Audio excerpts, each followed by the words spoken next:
Hello, and welcome to my Interpersonal Communication Project for Liberty University's Human Service 508 course. My name is Sherikia Singleton, and I am happy to present to you my experience with interpersonal communication, what I have learned throughout this semester, and my goals for the future as I exit the course.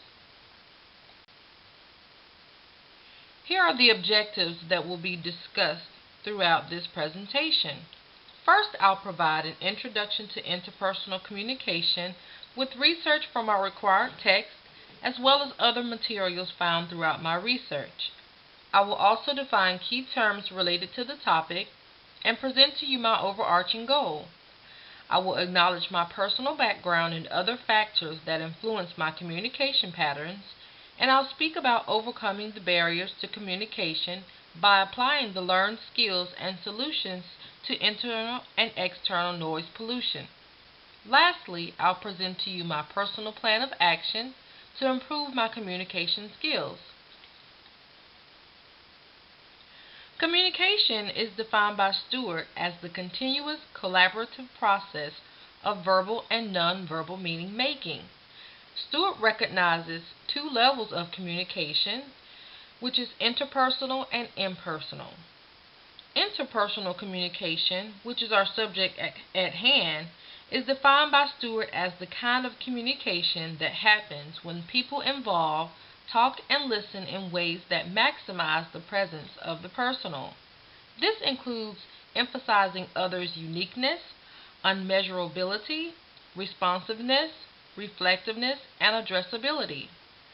Interpersonal is, in simple terms, the counterpart of impersonal communication, which focuses on the opposite of the 5 elements we previously mentioned.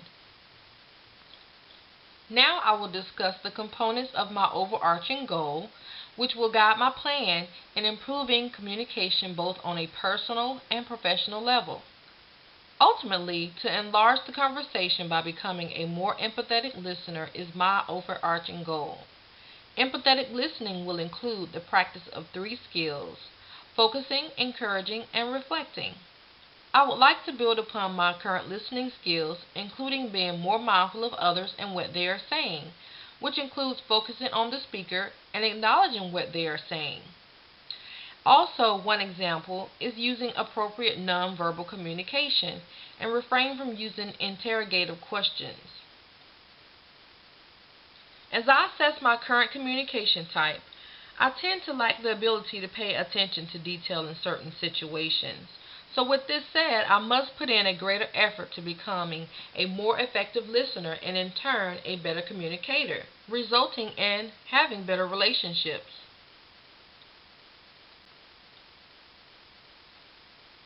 There are several factors to consider when explaining my overarching goal. One thing to consider is my personal goals in communication. One thing for me is building confidence when talking with others, especially in difficult situations. My personality evaluation by Carbonell explained that I'm known to be less assertive than needed at times. This can make it difficult for me to communicate or express myself when there's an issue, or even when seeking for clarity in a conversation. I also need to consider the desired outcomes of the conversations that I have. A conversation that is wholesome and is like a give and take situation is what I aim for. This is like inhaling and exhaling from what we learned about throughout the course. My background and my behavioral blend has a great influence on the way I communicate with others. As I review the results from my personality and behavioral blend assessments, the results indicated that I am a CIS blend.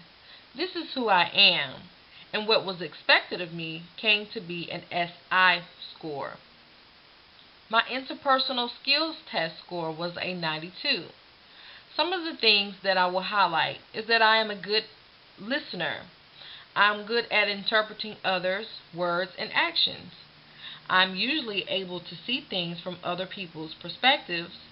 I can show a great level of empathy, and I am able to adjust according to the reactions of others. So these are some of the positive influences on communication. And while it is good that I am viewed as a relatable individual and a good listener, I still notice that there are certainly some challenges and barriers as well. There is always room for improvement in the communication area. Some of the negatives include my tendency to over-empathize or be so concerned about others when they may not be concerned for themselves. Now, while having compassion for others is a good component in being a good helping professional, it can also be a weakness.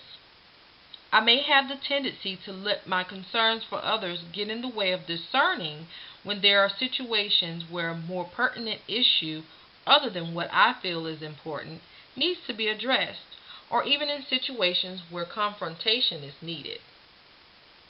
Also, with my background in mind, I noticed that my previous experience with family dysfunction can have an impact on potential power struggles throughout the counselor-client relationship.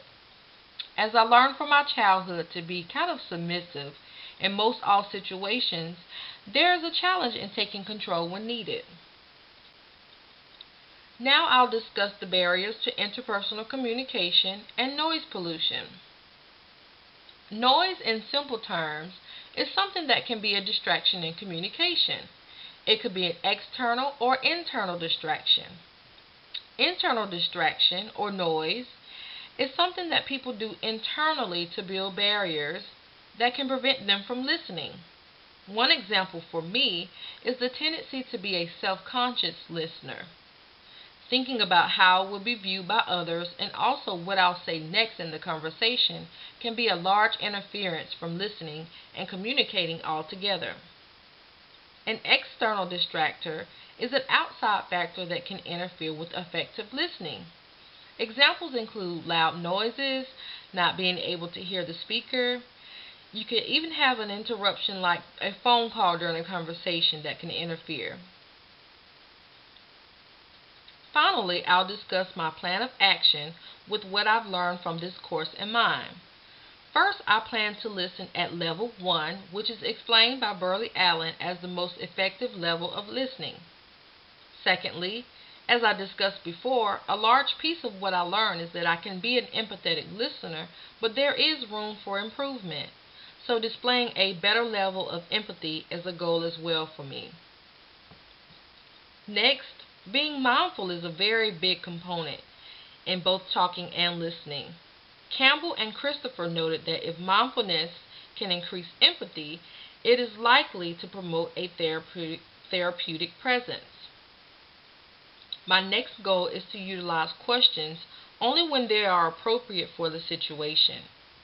Peterson taught me that my typical responses were split between an empathetic and a questioning responder.